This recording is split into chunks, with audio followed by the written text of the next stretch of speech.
South. I know that.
The delegation.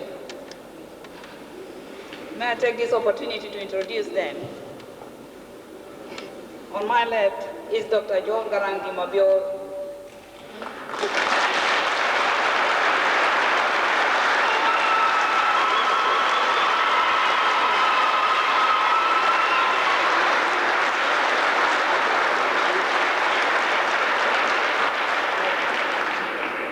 And on my right is Dr. Riak Machar.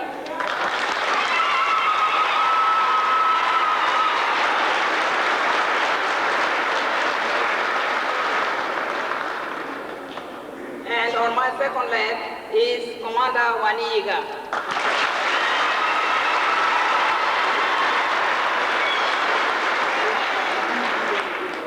On my second right, Commander Nial Deng Nial.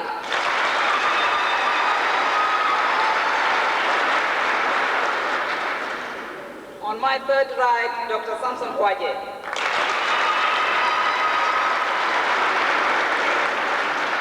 On my third right, Dr. Anna Ito.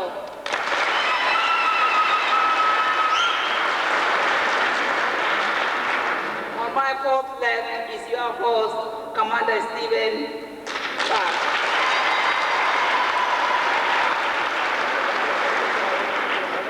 And on my fourth right is Commander Yasir Arman.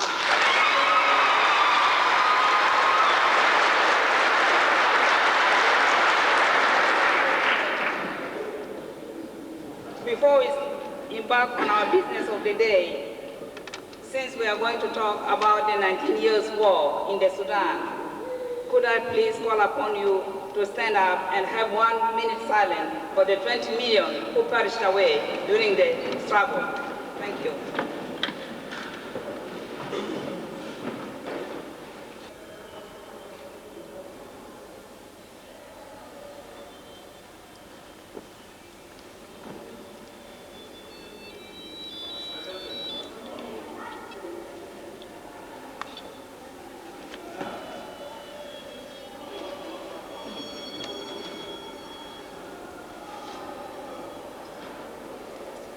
Thank you.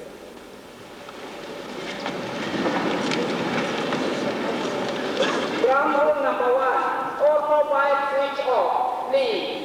The UK community among the Sudanese community to welcome the delegation, Uncle Gordon Mortat. Dr. John Garang Chairman of SPLM and Commander-in-Chief of the SPLA, on behalf of the New Sudan community in the United Kingdom and Northern Ireland, we welcome you and your delegation.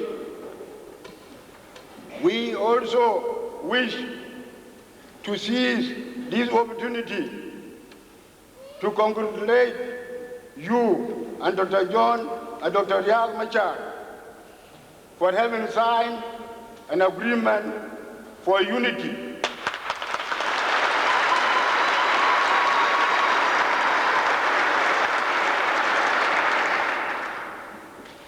Unity between the two of you and among our people.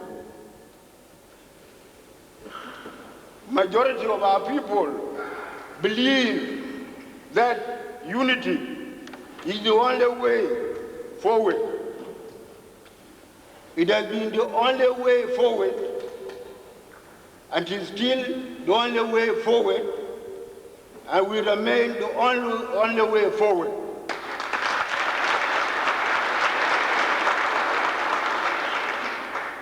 In this struggle, as well as the only way of achieving the national liberation and a just and lasting peace. Thank you.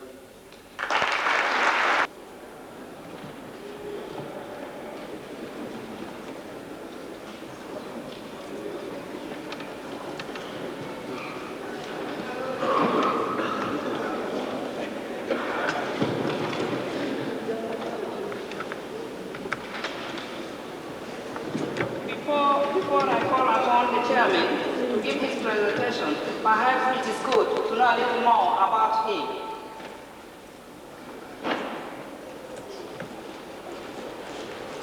He is a Southern Sudanese from Bor district of Jonglei Canal in Southern Sudan. In 1969, he graduated with BA Economics, and in 1969, he received Thomas Watson Fellowship Award and carried out the research.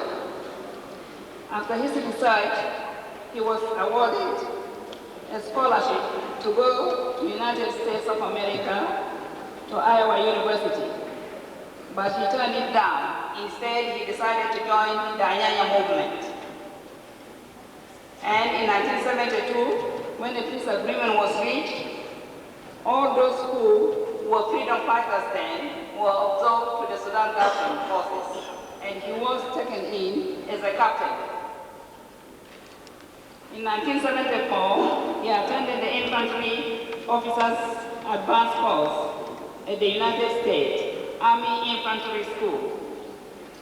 On his return to Sudan in 1976, he was made an instructor in the military college. And in 1977, he was made a commander of Battalion 105. In 1978, he took study leave and went to the United States again, and he studied agricultural economics and got his PhD. Returned to the Sudan and joined the military forces as a full colonel and appointed deputy director of military research. The same year in 1983, he decided to abandon that position and picked up arms to fight against the Sudan government. There's no better person to tell us why he did that than himself. So it's an opportunity for all of you to find out why he did it. What are the causes?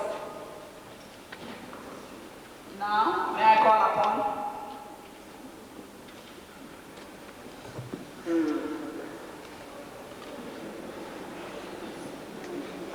Yeah. Okay. Thank you.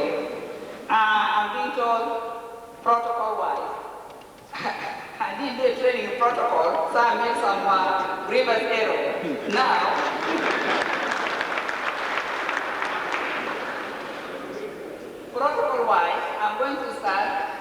Anna Ito is going to give presentation for 5 minutes. Then Dr. Yagmacha and the chairman will be the last but not least.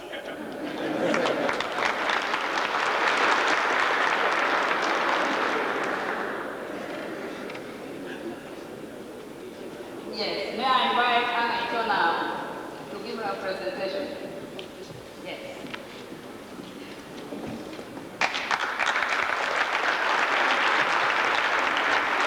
The chairman of SPLM and Commander-in-Chief of SPLA, Dr. John Garang and his delegation, distinguished guests, friends of the Sudanese people, the Sudanese living in UK, ladies and gentlemen, I feel very honored to be with you at the marking of this very important occasion. I would like to inform you that I may be the only lady with the gentleman here, but I bring along greetings and love from the Sudanese people, especially children and women.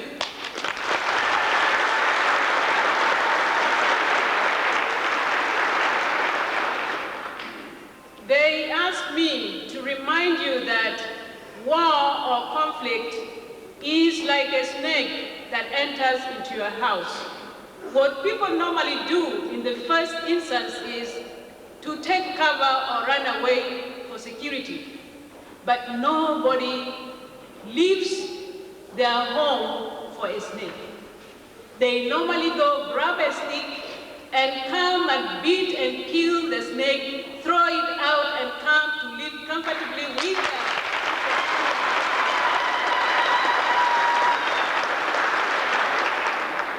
I would like to tell you this is their message, that you still have responsibility towards them, that they expect you to come and take a stick, and this stick may be advocacy. This stick may be education, which we in the Sudan are fighting for. Education for girls first and for everybody.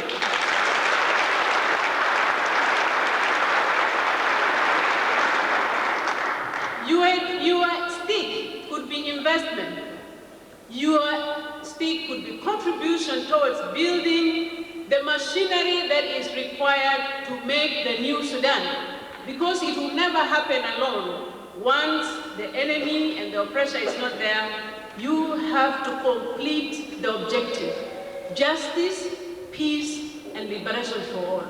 And that requires all of us.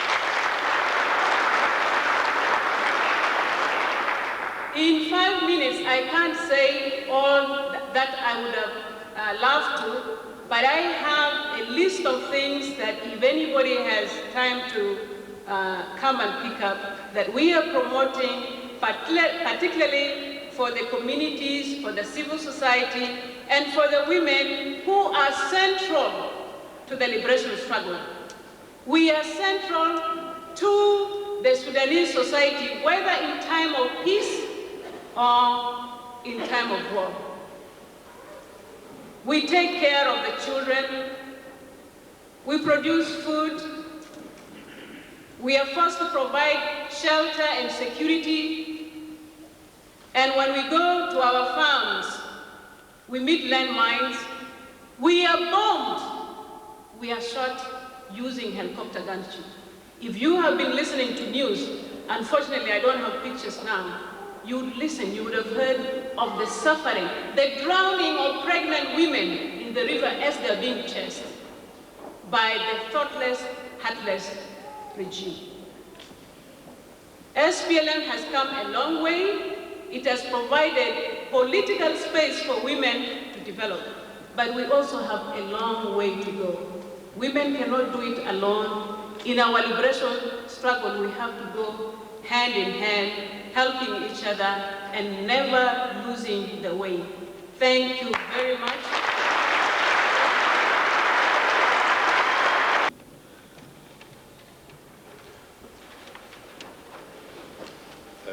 John Garang, the Mabur, Chairman of SPL and SPLA,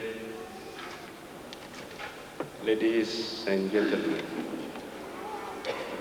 I am pleased to be with you today in this great hall and participate in the discussion on the future of our country. But first of all, before I get to it, I would like to congratulate you, particularly those whose heart has been expressed by our elder, Gordon Mortat, the expression he made on unity. I'm here to assure you that when we sign the January 6th Declaration on Unity between the two movements,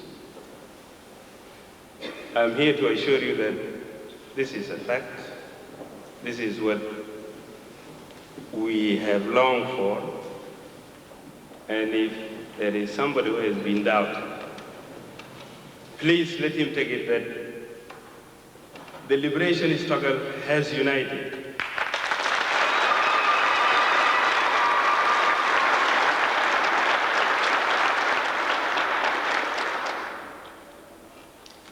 Like any other people who had struggled for freedom and justice, there are always bound to be differences. And they could be deep, they could be profound, but they are also subtle. I believe that this was what happened in 1991, when there were differences on conceptualization, on the objective of the struggle, and also on issues such as democracy, human rights. I want to assure you that we have agreed to forget and forgive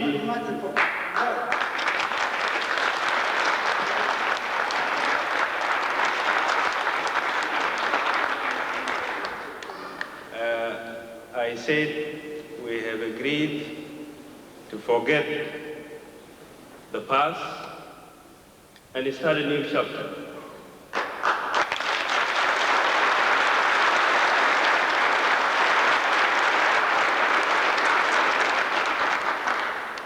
And in this, we hope peace shall come to our country sooner.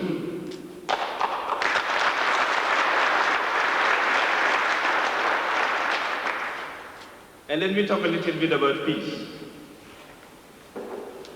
You know, in 1997, we attempted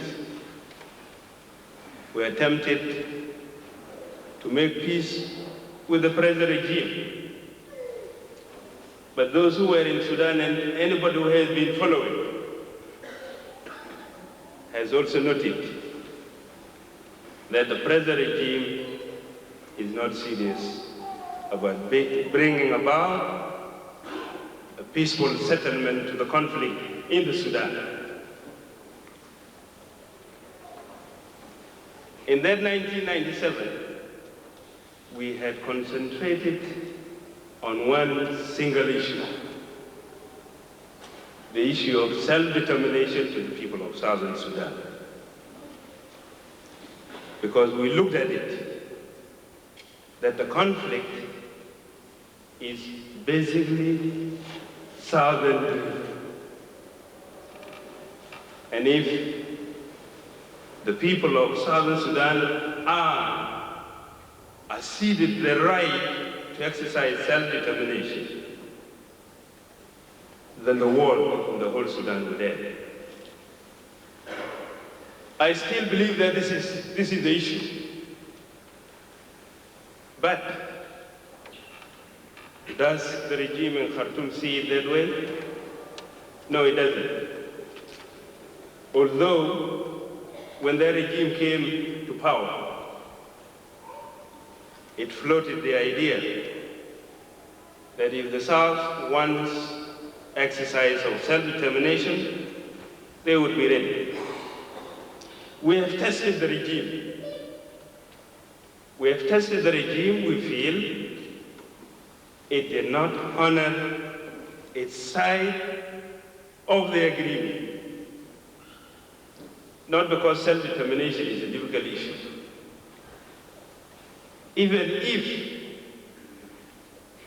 the process we signed with the present regime, if it did not contain self-determination, I think the regime would have still dishonored it. Because the Sudan has other issues on which the war is fought today. Democracy. Our country lacked democracy. Despite the trust we made so that the country goes to democracy before exercise of any self-determination, the regime even resisted. We know its record. We know its record of terrorism not only in the South, but also in the North. We know its record of trying to Islamize the whole country, even those who are Muslims. If their brand is different, the regime wants to see that it takes its Islamic thought, even if you are a Muslim. So in Sudan, we have these problems. What should we do? Is that regime qualified to bring peace in the country? Not because I differed with them, but I answered, I said it's not qualified.